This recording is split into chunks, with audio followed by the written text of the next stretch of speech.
Bodybuilding with a purpose. We are building our bodies, minds, and spirit to achieve a level of holistic growth. It's not about aesthetics and looking good. That's just a byproduct of the intrinsic attention we give ourselves, overcoming all challenges in pursuit of our greatest desire. Bodybuilding with a purpose. You stated something. You were like, there's a difference between competition prep and just, getting in shape prep, right? If you don't mind, 100%. us highlighting that very, that topic right there. What is the main difference? Like, why do you think there's a huge significant difference? Because, we're both trying to get in shape. So what is the significance different for that? Uh, I would say is that end result, which is like a photo shoot body, right? You can't get Mm, that on an everyday lifestyle, and that's what competition prep competitions are. Is they judge the male or female off their physique, right? Who's the most leanest? Who has the most muscle?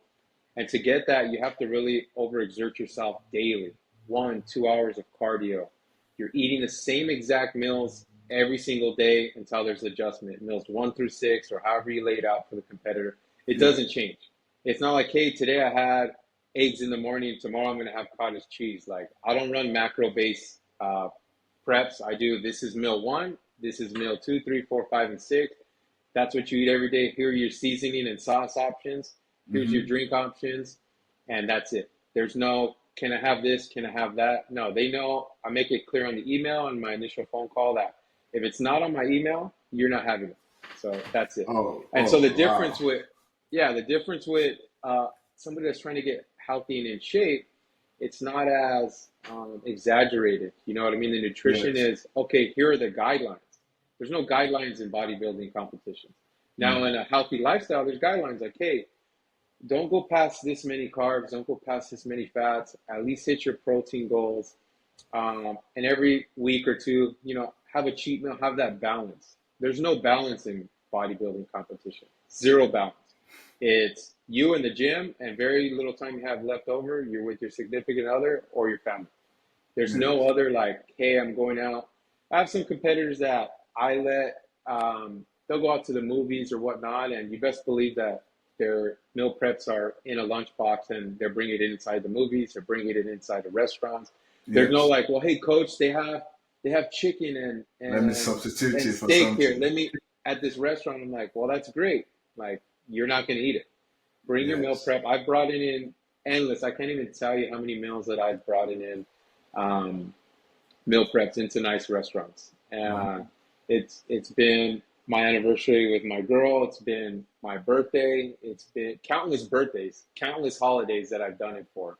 You got to Yes. remember, I've done 15 shows, so do the math. There's my birthday's in April. The holidays are in November, December.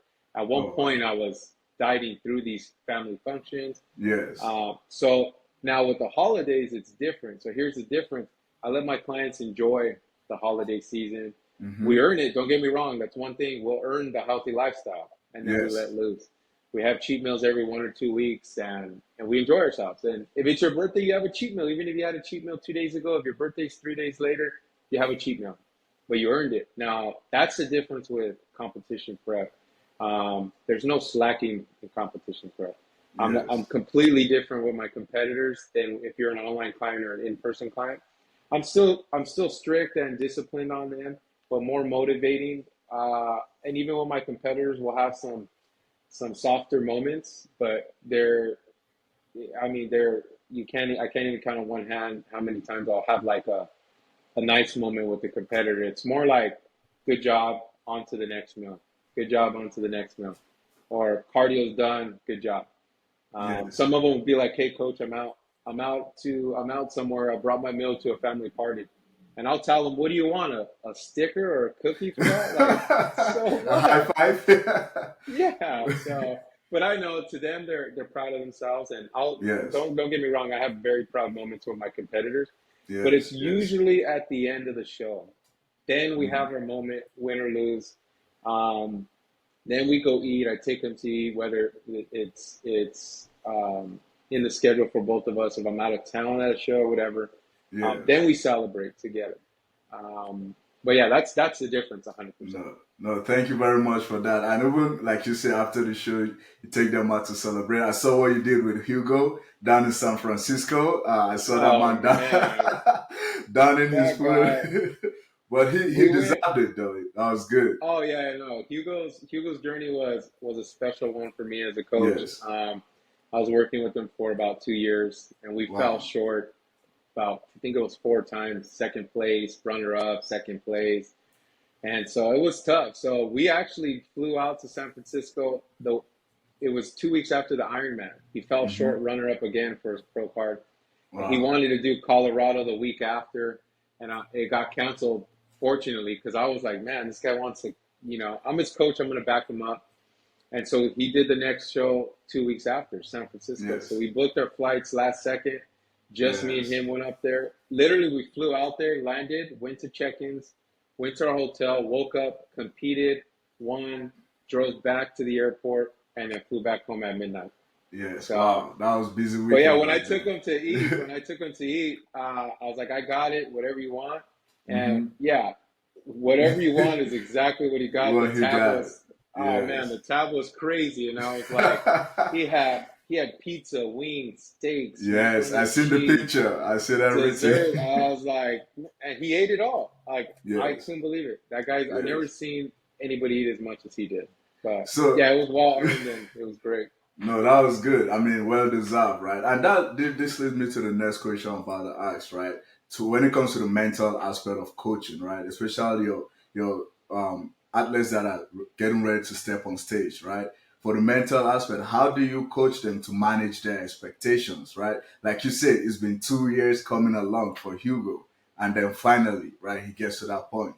Now, as a coach, sometimes there are those that they want to prep 16 weeks or however long the prep is, but there's this expectation of my first show, pro crowd. First time in the Olympia, Mr. Olympia. How do you coach your athletes, or how do you even just coach them mentally to like manage their expectations? It's tough because that's a tough one, and I'm sure you know as well. You don't want them to. You also don't want to say, "Hey, you might not win your first show." It doesn't work that way. You know what I Yes, mean? I lost yes. my first few shows, um, so I'll use my experience a lot of times. Like, I don't Mm-hmm. bring it up unless they. It's tough when a competitor loses and or they still do good, right? They're like second place or third place, but as a coach and as a competitor, that's a loss. Second place is the first loser. You know what I mean? And Mm-hmm. um, it's tough. So I kind of prepare them to not focus on the win or lose part. I kind of have them focus more or less like, hey, you're on point. We're X amount of weeks out. You're a little ahead of schedule. Um, More or less like hype them up, and I stay stern on them. I stay disciplined on them. Um, a lot of them, as you know, will be like, "Coach, are you sure I'm ready?" It'll be like a week before the show. Every Yes. competitor, even myself, I'm like, "Man, I didn't prep hard enough. Like, man, I look Yes. like shit." So I tell them like, "Look, your job isn't to know if you look good or not. You do the work that I tell you to do. That's why you have a coach for me to tell you like, hey, you look great. You're gonna do great. You're not supposed to feel good. You're not supposed to feel confident. That's not what this sport is about. No Yes. champion, no Mr. Olympia, no pro will tell you that they went in that show feeling 100% confident. Now, they might go online and be like, oh, I feel confident. You see these big influencers. I feel confident. This is the best I've looked. And they're doing it as part of what you're supposed to put out there. You're supposed to put out positive vibes. You're not going to say, hey, online, I look like shit or I feel like shit. Some guys Yes. do, but for the most part, everybody's I'm coming in for this show, I'm gonna win, and that's just kind of what competitors do. Um, but mentally, I don't prep them for winning or losing. I prep them to be the best version of themselves come competition time. And I tell them, Yes. look, the day before the show, I'm like, this is your best look you've ever had in your life. The job was done. We've already Mm-hmm. won. The show's tomorrow, but we've already won. And I usually have a similar talk like that with them the day before the show. The night when I see them at night, usually I travel to the shows with competitors. So when they're at that last meal and we're having like that team moment, or if it's just one competitor and we're having that moment, that's when I tell them like, hey, I just want you to know, come tomorrow, like you've already won. You're already a winner. Yes. And tomorrow we just go have fun and we battle for a plastic trophy. Like Yes. that's not what the yeah, we want to win. I get it. Like we want to win. But you've already won once you've made it to the stage. So that Yes. I kind of just try to get them that mentality. And as you know, a lot of times they're like, "No, I gotta win. I gotta win." Like, and yeah, we all want to win. It just Everyone. Everyone. yeah, everyone.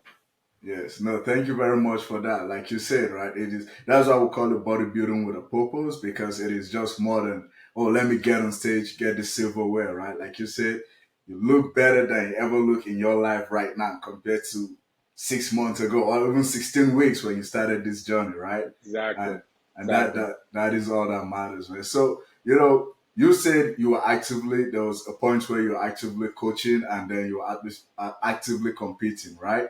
So how was that experience and what are the lessons you learned as an athlete? And now that you're coaching, you're like, okay, if I'm to compete, this is what I would do differently compared to what I did before. So I did that in the early years of my coaching where I would do shows and be coaching competitors while they did the show too. So we'd all be doing the same show, right? Mm-hmm. Never again. I did that a couple times and it was oh man, it's a nightmare. Because I don't know, it's one of those things that I can't be fully focused on myself and I can't be fully focused on them. So it's mainly I don't want to cheat them out of their experience. You know Yes. what I mean? Like I should be at my best energy. I should be hyping them up. I should be 100% present, like during the show day. But if I'm suffering alongside of them, it's like two injured soldiers. We're no good. You know what I mean? Who's gonna drag each other through the finish line? So once I experienced it a couple times, I made it a thing that I would never do a show. Unless like I plan on doing the Olympia next year. Oh, Right now I'm kind nice. of taking the rest of the year off.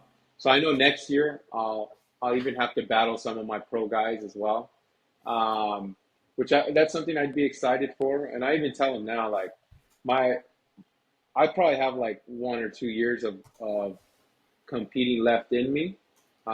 Um, but I have an endless of years for coaching. Um, Yes. so I want to focus more on my guys and my girls.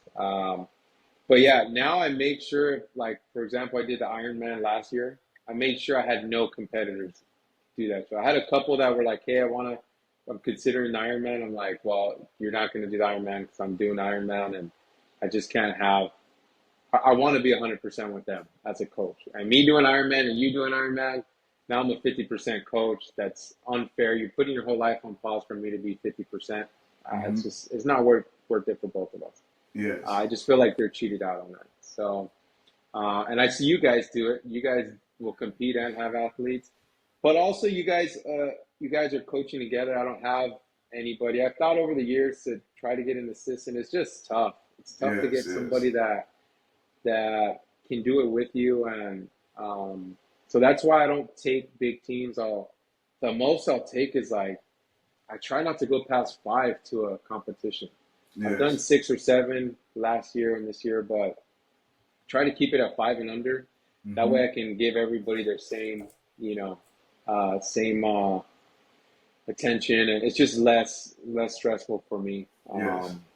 So, and then competing, yeah, I don't know. You guys have two, so if I had another me, then I probably would have 10 guys like you, 10 guys and girls like you, and Yes. compete, because then they can take over while I do this. You know what I mean? Yes. So Yes. it's a little different, definitely. No, no, thank you very much for that. I mean, each time you bring your athlete to the stage, like I was telling Sai the other day, whenever we go to a competition, I will see Manny or we see Jim there, like, all right, this competition is about to be tight.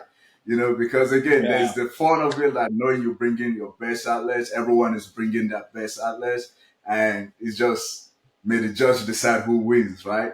But yeah, as you were giving your example earlier, you were like, the life of the athletes depend on you, like prepping them, is very important, right? So my question is the relationship between a coach and an athlete, right? You as a coach and having that relationship with your athlete, how important is that? The communication piece, the a coach this, a coach that. How important is that? it's very important, I think, to the athletes' end result if they're going to be successful or not. Um, you gotta build a relationship, obviously, in a bond, because there's trust involved, a huge amount of trust. Because now they put, like I said, they put their life on pause. Some of them have families, some of them have careers that get limited attention because now they're putting all their effort into going to the gym 1, 2 times a day, grocery stores, meal prepping. So there has to be that trust, right? And with me, I have my guys and girls, they text me daily. So they probably text me more than they text any of their best friends or family members because they're checking in all Yes. day. Yes. Um, and I try not to let the questions get out of hand. So when I send them their regimen via email, I tell Mm-hmm. them, I'm like yelling at them in the email in capitals, like, do not ask Yes. me if you can have this. Do not ask me if you can have that. But what keeps it where it's different is that I also educate them along the way. I'll Mm. tell them, like, I'm also not trying to be a teacher, if that makes sense, because I'm their coach. Yes. A teacher and a coach are similar but different. But I want to educate them. I don't want to just say do this, this, and that. Take these vitamins and do this and do that, and not give them any educational information. Now, don't get me wrong. I'm not like every time giving them information because that's too many guys and girls for me to do that. But I Mm-hmm. will for the more important things, educate them, because now it Yes. builds a little more trust. They're like, okay, he knows what he's saying. Obviously, Mm-hmm. they've known I've done this for so long, so they're like, okay, he's a coach, then I trust him. So there's that initial. It's not like it's my first rodeo, you know. Yes. But Yes. I educate them, and as you know, competitors will have. We're all human beings, so there'll be some outside issues, whether it's issues with loved ones, whether it's job Just life in issues, general. life complications. Yes. So I'm there for them in those situations as well. If there's, I don't know, if their car breaks down and you're in my neighborhood, tell me, I'll go help you out. Like, Yes. obviously that's a not a good example, but if I can help them in any way, then Yes. if I could Yes. hop on a call and tell them, look, this is what you do, or if you need a favor of some sort, like, I do my best to be a friend as well. Mm-hmm. Um, and because we're in this life together too, so it's not just competition prep. Like, I let them know that I'm in this Yes. life with them together, and not just in Yes. this competition world, but outside this world. Yes. Um, so I think when you build a relationship like that with the competitor, which is why I don't take on a lot. Mm-hmm. I don't go past 30 athletes, because I want to be able to be that person. Yes. I want to be able to be that friend too. I can't have 100 people and then there's no way I'd be on the phone all day and helping people out all day. But yeah, so I do my best to, number one, educate them. So they're like, okay, my coach knows what he's doing. Number two, they've seen that I've did shows, I've won shows, I have hundreds of champions that I've coached under my belt. I coach, the average client as well that's not competing. I have crazy transformation. So there's that trust initially of saying, okay, this is a guy for me. And then Yes. next is me creating a friendship with them. I'll throw jokes Yes. at them like, the guys that are competing next week, the four guys, I got Travis, Ravi, Hugo, and Mike. We're in a group chat. So I texted them last night. They're getting ready to do their water and salt load and a couple things. They're on no carbs. They're finishing their carb depletion. So I'll text them like a big Chipotle burrito, a picture of a burrito from Chipotle. Like, hey, Yes. coach is right here with these cookies, or I play with them and they're like, oh, that's messed up. So there's also fun and games and things like that. But I let them Yes. know, like, I've done my time. I've won my shows. I've been a champion multiple times. Um, so I can do these things here and there. I'm not competing for a show right now, but it Yes. also keeps it fun. You know what I mean? Yes. It keeps it Yes. fun. More I try not to personal. do too much fun. I become, and maybe you can relate to this because of the military thing.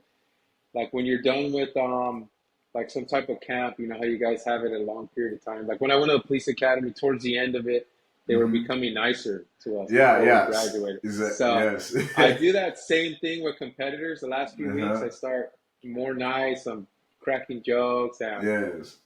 because they can have a little fun now. We're almost to Yes. the finish line, and it helps the finish line be a little more fun, Yes. Yes. But yeah, definitely, competition prep is a little bit different. Yes. No, I mean it does help them, like especially when you're prepping towards the ending, that is when for some reason it start getting, much more difficult, the peak week. Now at this point some people just, you know what, I give up, I lose it. But yes, having that little bit of joke in there at that point, it does help the athlete, right?